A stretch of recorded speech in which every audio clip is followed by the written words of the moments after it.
다 함께 하나님 말씀을 받겠습니다. 이 복된 시간에 주시는 하나님의 말씀은 출애굽기 17장 14절 말씀입니다. 구약성경 109면에 있는 출애굽기 17장 14절 말씀, 기념하고 들려주라 라는 제목으로 구재서 목사님께서 말씀 전해주시겠습니다.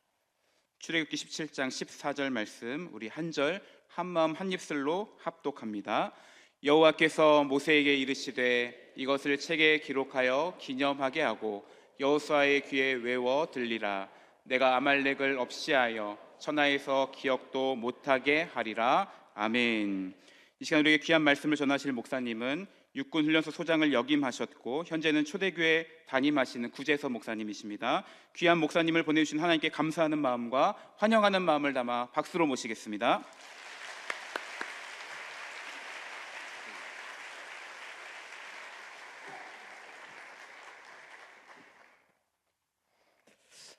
네, 여러분 뜨겁게 환영해 주셔서 감사합니다.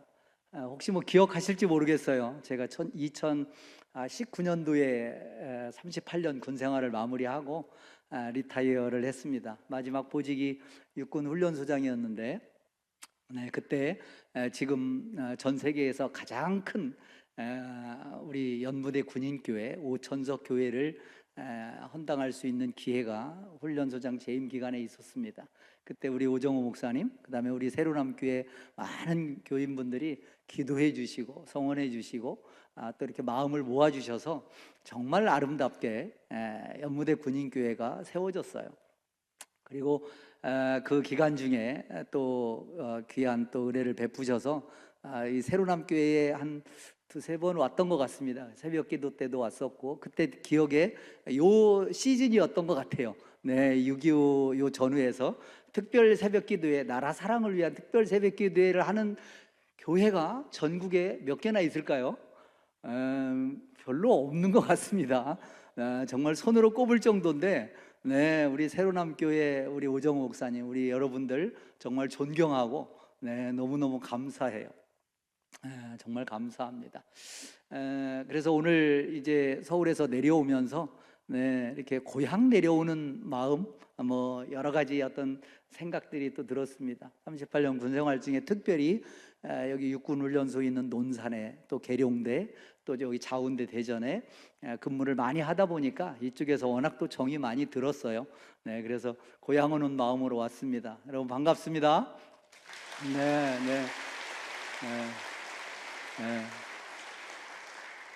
그리고 그때는 제가 장로였습니다. 장로 자격으로 몇 번 이렇게 여러분들 뵀던 기억이 있는데, 지금은 목사 안수를 2년 전에 받고 교회를 개척했습니다. 교회를 개척했어요. 그래서 많은 분들이 반대를 하셨는데 여하튼 하나님이 인도하셨습니다. 가장 강력하게 반대한 분이 저희 같이 사는 사랑하는 아내가 끝까지 반대를 했는데, 목사 안수 받으러 가는 날 아침에도 저한테 오늘 꼭 가야 되겠냐고 이렇게 이야기를 했습니다. 근데 여기까지 왔네요. 너무 감사하고 30년 넘게 이렇게 이곳에서 목회하신 오정호 목사님, 저는 이제 2년 남짓 됐으니까 군대로 따지면 소위에서 중위 정도로 진급한 정도가 아닐까, 이제 그런 생각이 드는데, 이 영적 세계에서, 목회 세계에서 장군이신 분이 이제 중위나 초급 간부인 저를 불러서 또 이렇게 말씀 전할 수 있는 기회를 주셔서 뭐라고 감사의 말씀을 드려야 될지 모르겠네요. 너무 감사하고, 오늘 그래도 6.25 76주년입니다 올해가. 그리고 정전으로 하면 73주년이죠 참 짧지 않은 세월이었습니다. 짧지 않은 세월, 하나님께서 정말 각별한 사랑을 이 땅에, 이 나라를 사랑하셨죠.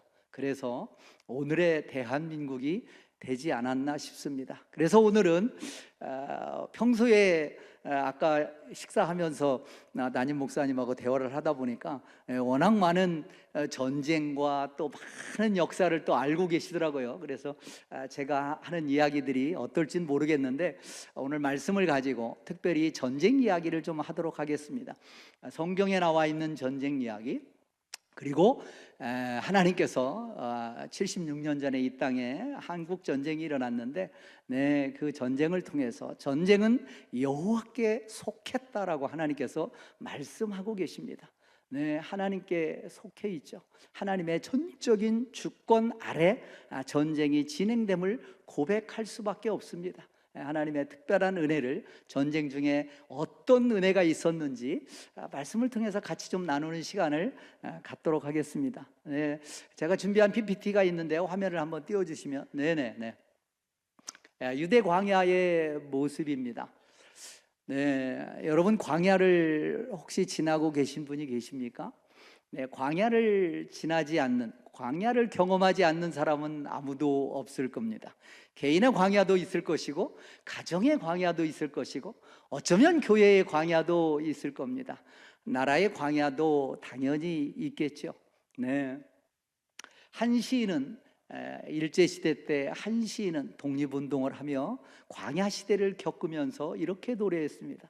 지금 눈 내리고 매화향기 홀로 아득하니 내 여기 가난한 노래에 씨를 뿌리라. 지금 눈 내리는 혹독한 겨울입니다.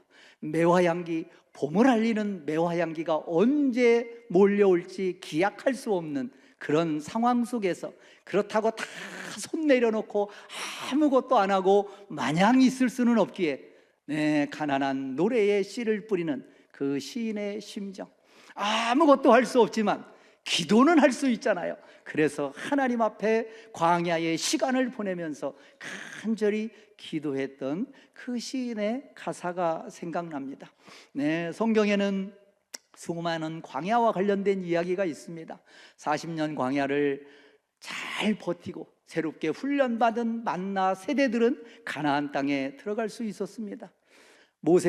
다윗도 10여 년의 광야 생활을 거친 후에 놀라운 영성의 소유자가 됐음을 우리는 기억하고 있습니다. 예수님도 40일의 광야의 시험을 받으신 후에 본격적인 공생애를 시작하셨죠. 성경에 나오는 전쟁 중에 특별히 우리 한국 전쟁과 여러 가지 면에서 닮은 전쟁이 하나 있습니다. 바로 르비딤 전투입니다. 르비딤은 출애굽기 17장에 나오는 전투이죠. 이제 막 모세의 인도하에 출애굽을 했습니다. 물론 앞에 어려운 과정이 있었죠. 홍해를 건너는 그런 과정이 있었습니다. 그러나 그때는 이스라엘 백성들이 한 게 아무것도 없습니다. 오직 하나님께서 다 해주셨어요. 갈라진 홍해를 그냥 걸어간 것뿐이었습니다. 그런데 진짜 위기는 약 한 달 반 정도의 행군 후에 도착한 르비딤이었습니다. 르비딤, 그곳에서 광야에서 가장 단련된 그런 아말렉 족속이 이스라엘 백성들을 친 겁니다. 그것도 어디를 쳤어요? 가장 약한 쪽을 쳤습니다. 가장 뒤쪽을 쳤어요. 군대를 다녀오신 분들은 기억하시죠? 행군을 하다 보면 낙오자들이 생깁니다. 잘 못 걷는 사람들이 있어요. 그러면 어디로 가요? 맨 뒤로 처집니다. 거기에는 군의관이 앰뷸런스를 가지고 가면서 낙오자들을 수집해서 앰뷸런스에 싣고, 군대 행군의 맨 뒤쪽에는 낙오자들이, 연약한 자들이 걷습니다. 그런데 르비딤에서 이 제대의 가장 연약한 부위를 누가요? 아말렉이 쳤습니다. 어찌됐든 르비딤에서 이스라엘 백성들이 출애굽한 이후에 최초의 전투다운 전투, 전쟁다운 전쟁을 벌인 거예요. 이스라엘 백성이 준비가 됐습니까? 아니에요. 지금까지 430년 동안 애굽에서 한 것이라고는 노예로서 노동한 것 외에는 없었습니다. 한 달 반 동안 한 건 뭐예요? 행군 훈련을 조금 했습니다. 행군 훈련을. 그럴 때 아말렉 족속이, 전투에 능한 아말렉 족속이 쳐들어온 겁니다. 어떻게 됐을까요? 다 아시다시피 승리했죠. 승리했습니다. 오늘 함께 봉독했던 출애굽기 17장 14절 이 말씀은 르비딤 전투를 승리하고 나서 하나님께서 모세에게 당부한 겁니다. 여호와께서 모세에게 이르시되 이것을 책에 기록해라. 그리고 기념해라. 그리고 여호수아의 귀에 애워서 들려줘라. 무엇을 애워서 들려주라고 했을까요? 네, 아마도 여호수아는 내가 잘 싸워서, 내가 체력이 강하고 힘이 있고 능력이 있어서 총칼을 잘 휘둘러서 승리했다라고 착각할 수도 있었을 겁니다. 그런데 하나님은 모세에게 그게 아니야, 그게 아니야, 진짜 승리의 요인은 하나님께 있는 것이야 라는 것을 알려주라고 했던 것이죠. 그래서 여호수아의 귀에, 4세대 리더의 핵심인 여호수아에게 귀에 애워 들려주라는 겁니다. 여러분 오늘 다음 자녀인 우리 유아 세례를 베풀고 또 여기 젊으신 분들도 굉장히 많이 있으신 것 같은데, 네, 다음 세대에게 무엇을 기념하게 하고 무엇을 애워 들려줘야 하겠습니까? 여러분, 네, 그러면서 하나님께서 모세에게 말씀을 하십니다. 네, 아마도 여호수아는 착각을 했을 수도 있을 겁니다. 그러나 모세를 통해서 영적 사령부인 그 언덕 위에서 모세가 두 팔 벌려 지팡이를 붙잡고 예수님을 붙잡고 간절히 기도했을 때는 승리했다라는 사실, 그 사실을 모세를 통해서 여호수아는 아마도 귀가 따갑도록 하나님께서 특별히 명령하셨으니 얼마나 여호수아의 귀에 모세가 열심히 알려주었겠어요. 네, 그렇습니다. 우리가 승리할 수 있는 비결은 이 땅에서 우리가 맡겨진 일에 최선을 다하는 것도 중요하지만 영적인 기도와 하나님의 은혜가 없으면 결코 승리할 수 없다는 것을 우리는 꼭 기억하고, 또 다음 자녀들을, 다음 세대를 세우는 일에 하나님의 은혜가 가장 중요한 것임을 강조하며 부지런히 교육을 시켜야 되지 않을까 싶습니다. 이 이야기를 하시면서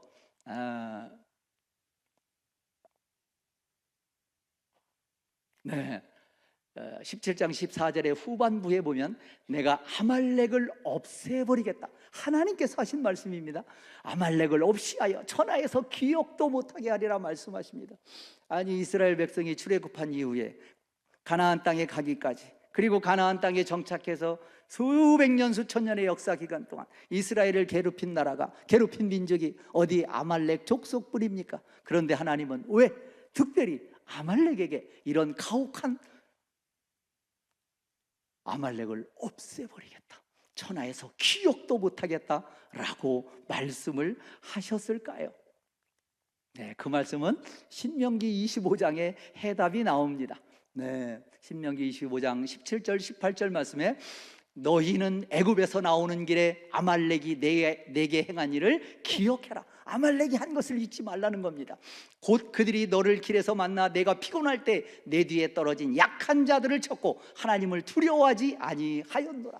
아말렉이 이스라엘 백성에게 잘못했는데 특별히 뭐예요?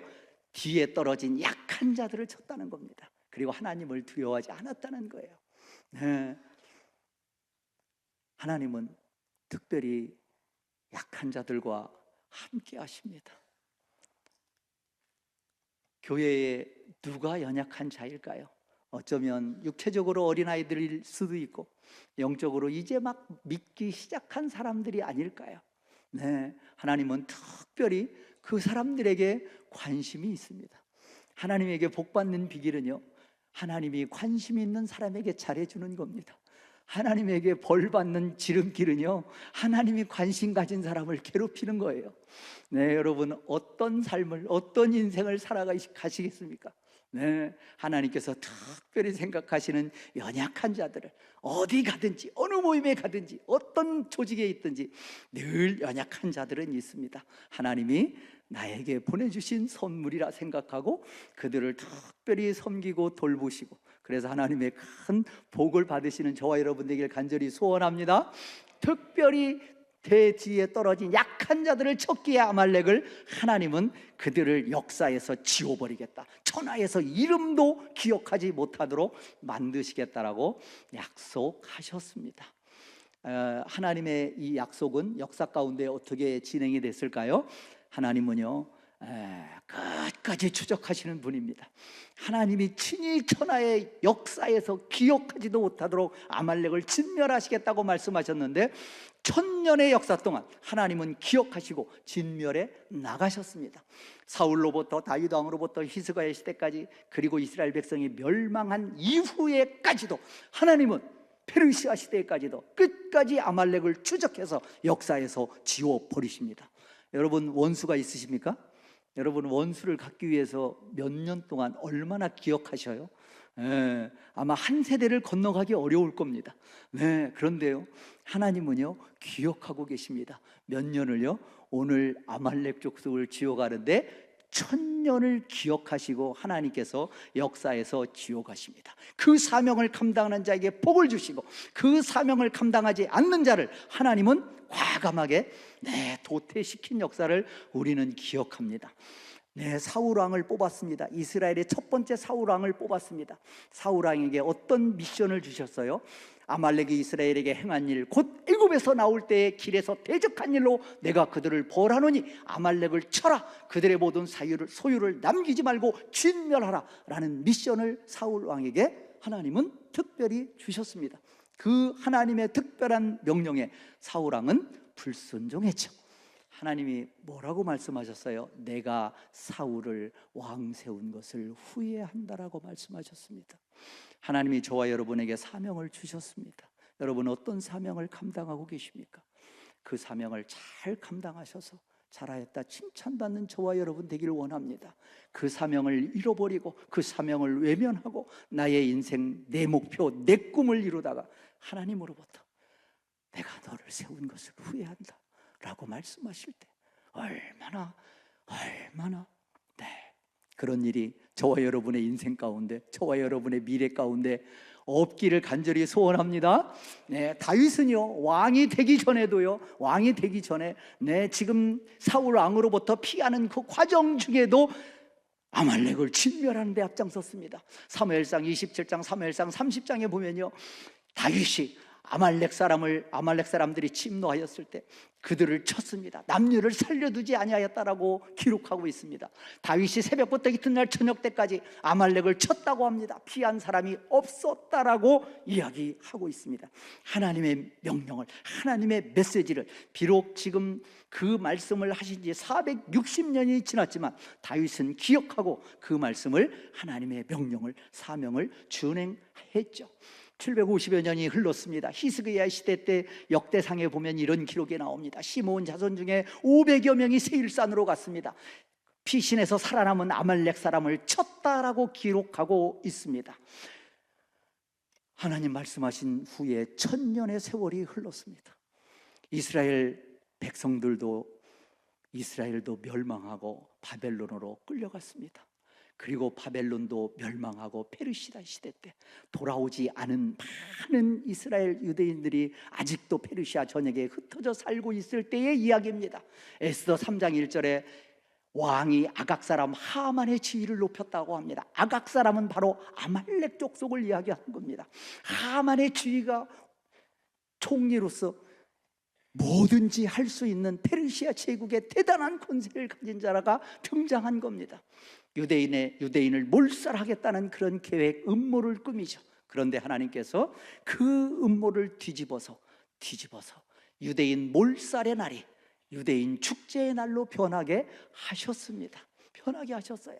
그래서 에스더 9장 6절 16절에 보면 유다인이 도성 수산에서 아말렉 족속들, 아각 사람들 500명을 죽였습니다. 하만의 10아들을 죽였습니다. 자기들을 미워하는 자 7만 5천 명을 죽였습니다.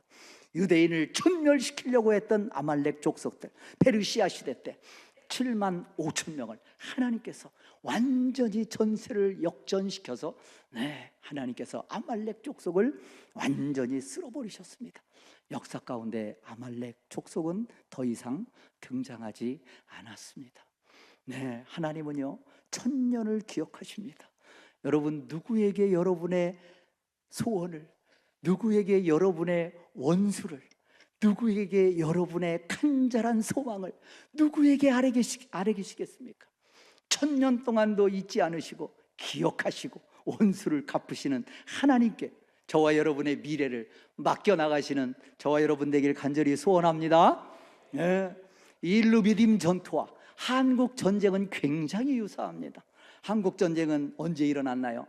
네, 건국한 지 1년 10개월 후에 전쟁이 일어났습니다. 아직 준비되지 않았을 때 한국 전쟁이 일어났습니다. 르비딤 전투 마찬가지였죠. 자기들의 실력으로는 결단코 이길 수 없는 그런 전쟁이었습니다. 그런데 하나님의 은혜로 르비딤 전투에서 승리했습니다. 한국 전쟁은 어떻습니까? 우리의 실력으로 이겼나요? 아닙니다. 아니에요. 전적인 하나님의 은혜였습니다. 전쟁은 여호와께 속하였나니 하나님께서 전쟁을 주권적으로 역사하셨음을 이제 76년의 세월이 흘러서 뒤를 돌아보니 전쟁 시작으로부터 전쟁 마칠 때까지 하나님의 은혜가 아닌 것이 없었구나라는 것을 우리는 역사를 되돌아보면서 느낍니다.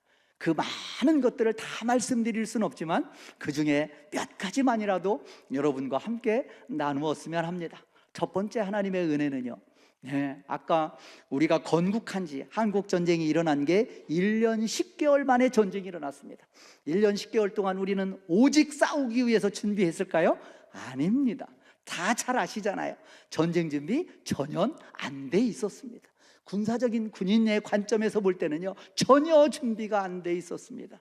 그런데 그 기간 동안에 어떤 일이 일어났는지 우리는 역사적으로 너무나 잘 압니다.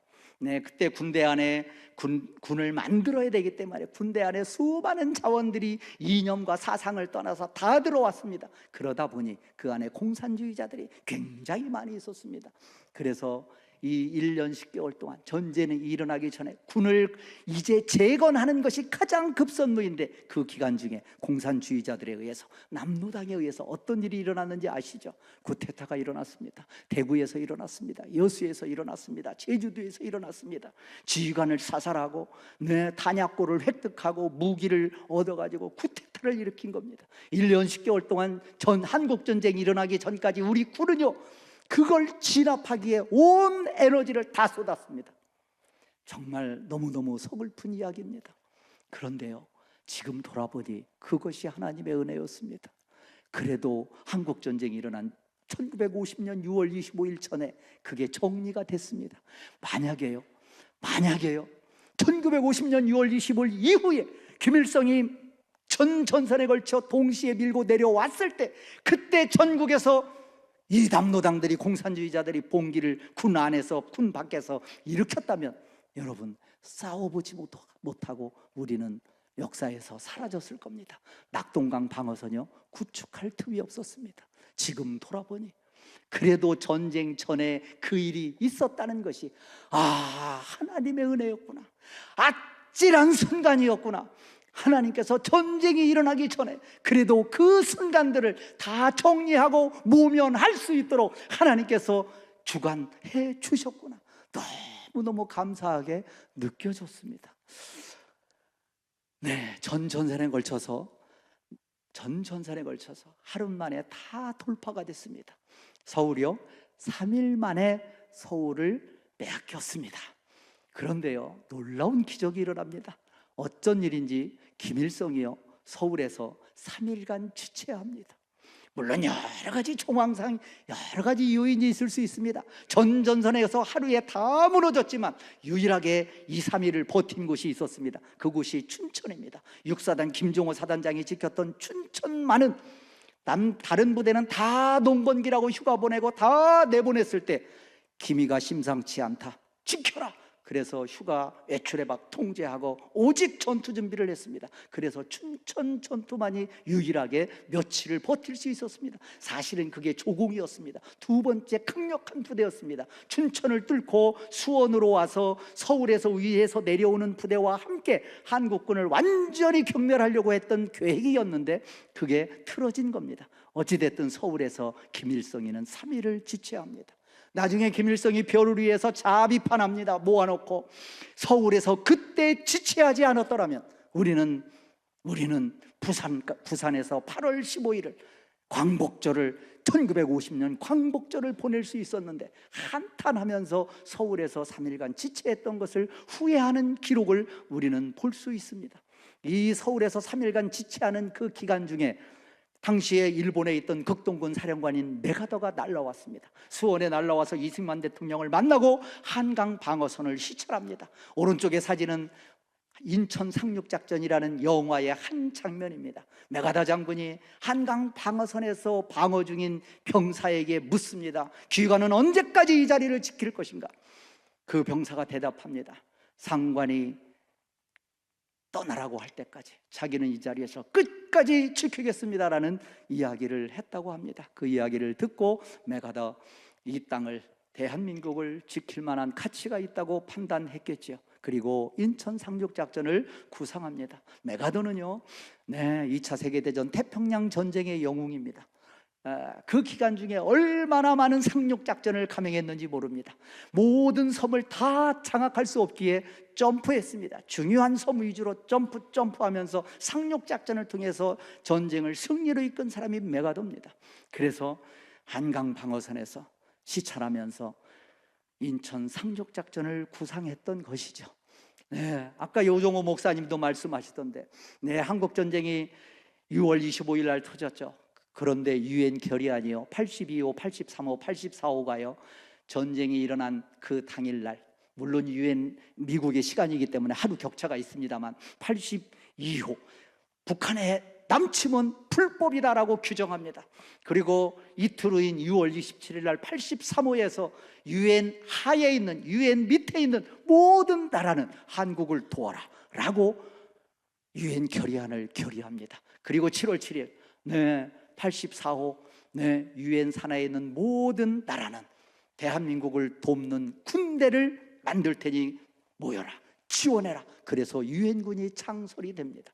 그래서 한국 전쟁에 참전한 나라가 16개국이요, 의료 지원한 나라가 5개국이요, 나중에 전쟁이 끝나고 서독까지 합하면 6개국입니다. 그리고 물자를 지원하고 도왔던 나라가 40개국이 넘습니다. 여러분, 68개국이요 대한민국을 도왔습니다. 전투병을 보내고 의료 인력을 보내고 물자를 보낸 겁니다. 1950년 유엔에 가입된 나라는 59개국이었습니다. 그때 당시에 독립된 나라는 99개국이었습니다. 그런데 전 세계적인 전쟁도 아니고 다른 나라가, 코리아가 어디에 있는지도 모르는 대한민국, 이 반도의 작은 나라에서 전쟁이 벌어졌을 때 저렇게 많은 당시에 대부분의 나라가 한국을 도왔다는 것은 여러분 우연인가요?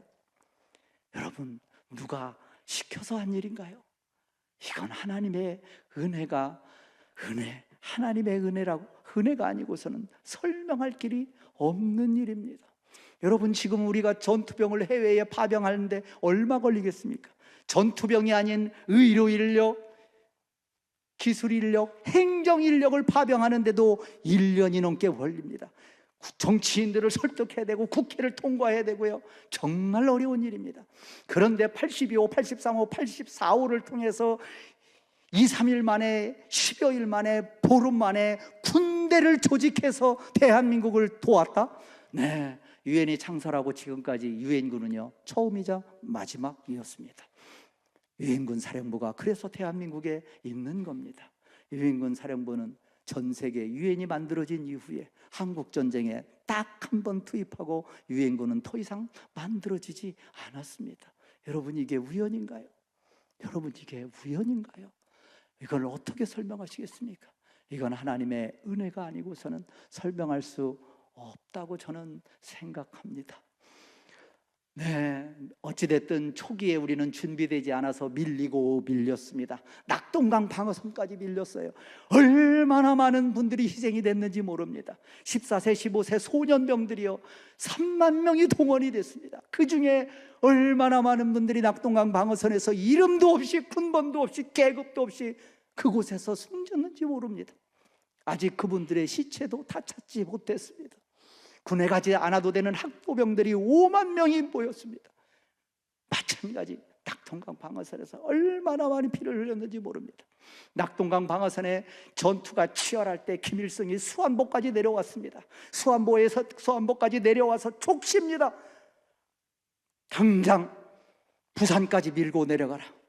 올 8월 15일은 무조건 부산에서 맞이해야 된다라고 아주 닥달을 했습니다. 수안보까지 내려와서요. 그것을 지켜냈습니다. 어떻게 지켜냈나요? 우리의 선조들이 얼마나 많이 피 흘렸는지 알 수 없습니다. 많은 사람들이 희생이 됐습니다. 그 중에 한두 명을 꼽자면 백선엽 장군입니다.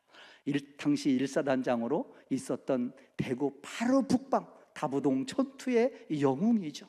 네, 백선엽 장군. 한 번은 경부 축선이기 때문에 대구 북방으로 모든 북계군의 침략의 주력이 몰렸습니다. 그래서 고지를 빼앗기고 대구를 빼앗길 위기에 처했습니다. 일사단 장병들이 고지를 버리고 후퇴합니다. 쫓아가서 백선엽 장군이 권총 사격을 하면서 그들을 멈춰 세웁니다. 그리고 외칩니다. 나를 따르라. 내 뒤에 만약에 내가 뒤돌아서면 여러분들이 갖고 있는 총으로 나를 죽여라. 나를 따르라. 그리고 후퇴하던 장병들을 다시 끌고 고지로 올라가서 고지를 되찾았습니다. 그렇게 지켜낸 것이 낙동강 방어선입니다.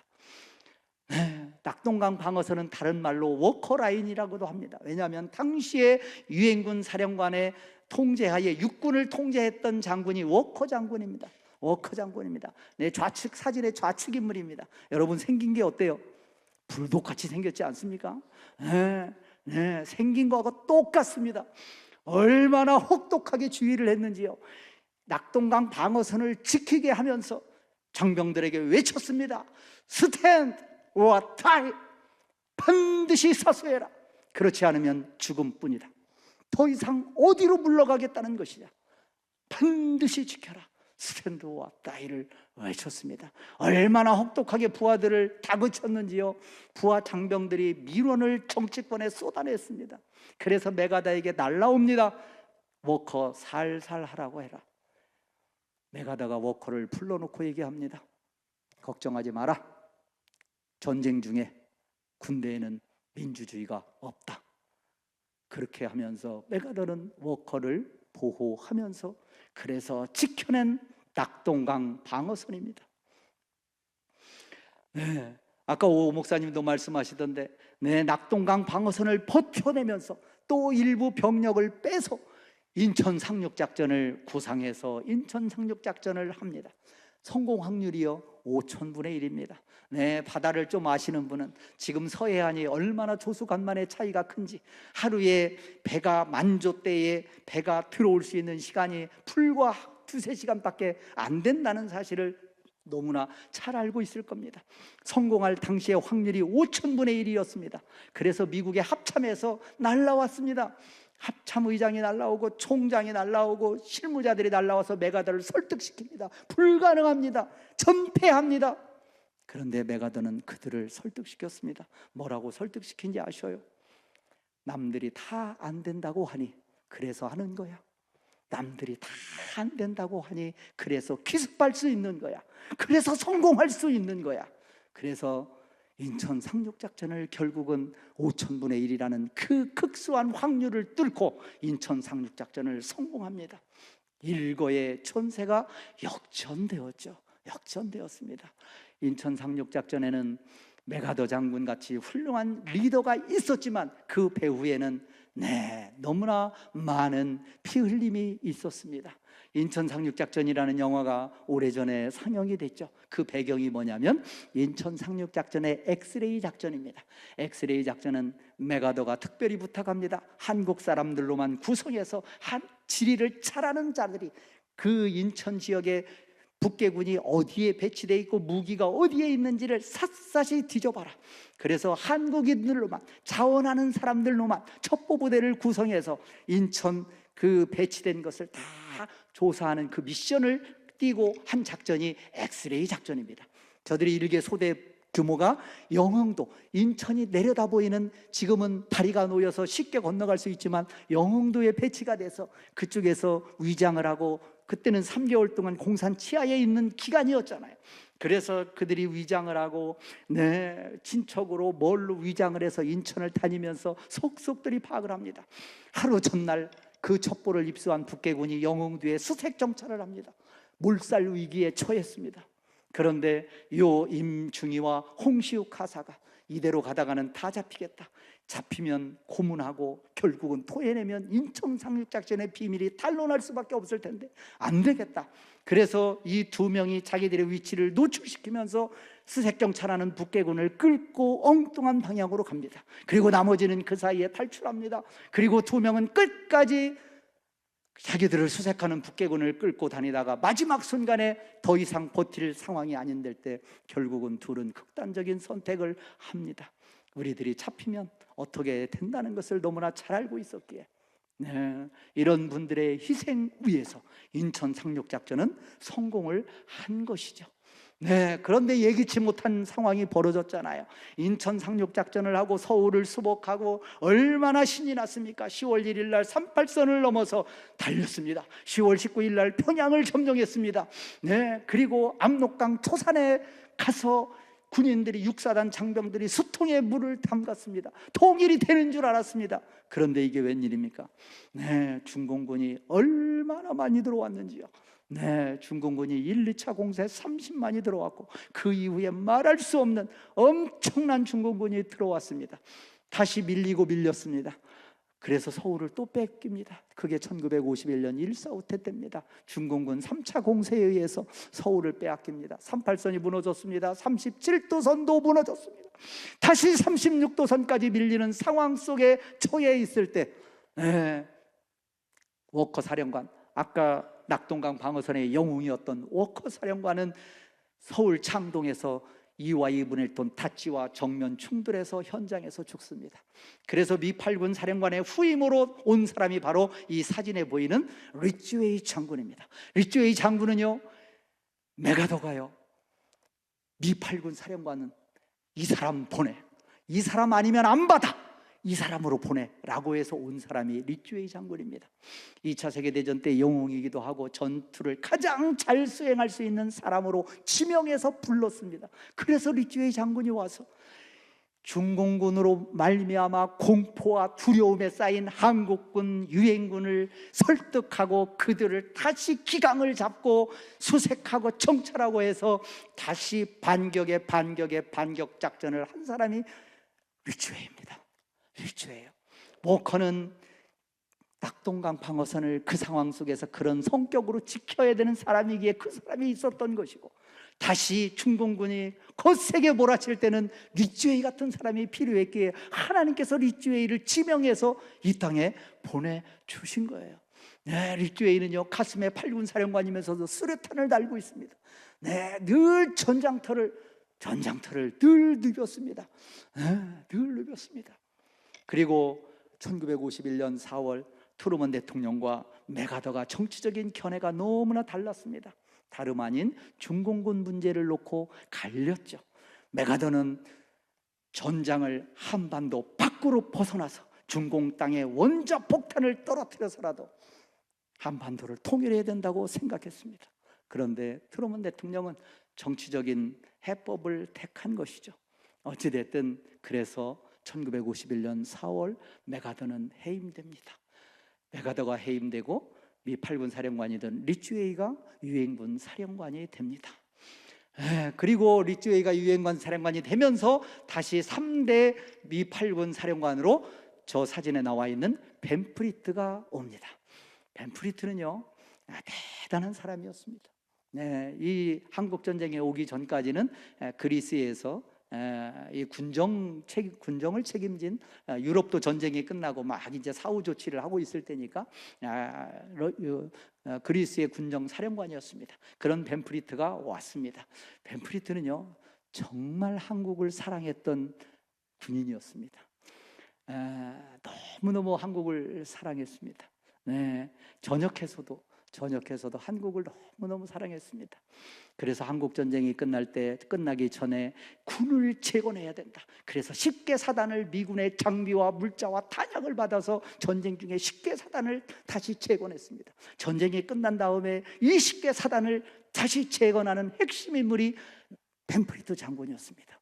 그리고 그때는 초급 간부가 너무 많이 희생이 되니까 초급 간부를 양성해야 되는데 우리는 제대로 전쟁 중에 양성할 수가 없으니까 주로 미국에 보냈었습니다. 이래선 안 된다. 제대로 된 초급 간부를 길러야 된다. 그래서 만든 것이 전쟁 중에 4년제 육군 사관학교를 만든 분이 바로 벤프리트입니다. 웨스트 포인트를 본따서 그래서 육군사관학교 교정에는 벤프리트 동상이 있습니다. 저 좌측 동상이죠.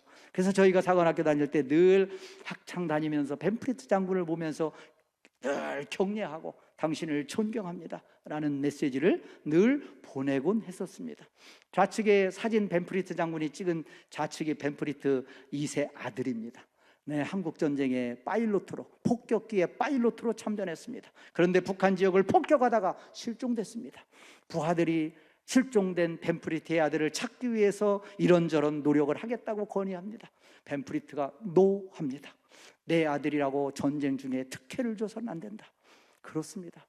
아까야 미팔군 사령관 낙동강 방어선을 지켰던 워커의 아들도 육군 대위로 한국전쟁에 참전했습니다. 벤프리트의 아들도 한국전쟁에 폭격기 파일로트로 참전해서 북한 지역에서 실종돼서 지금 시체조차 찾지 못한 상태이죠. 한국전쟁은요 우리들의 실력으로, 우리들의 힘으로, 우리들의 지혜로 지킨 게 아닙니다.